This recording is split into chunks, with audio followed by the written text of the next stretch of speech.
বাড়িতে যেহেতু প্রতি বছরই বড়ি দেওয়া হয়, তাই বড়ি দেওয়ার জন্য আলাদা একটা চাটাই আছে, তার ওপর বেছানোর একটা পাতলা সাদা সুতির কাপড় আছে, যেটার ওপর প্রতি বছরই বড়ি দেওয়া হয়।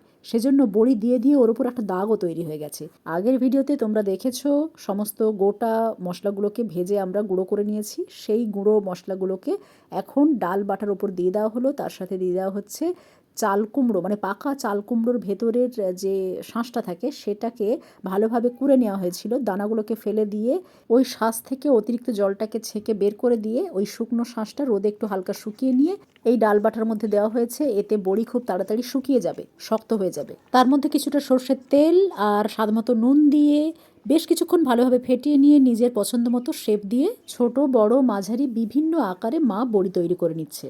এবার টানা ৩-৪ দিন কড়া রোদের মধ্যে এটাকে রেখেই শুকিয়ে নেওয়া হবে। তারপর এয়ারটাইট কৌটোর মধ্যে সারা বছরের জন্য স্টোর করে নেব।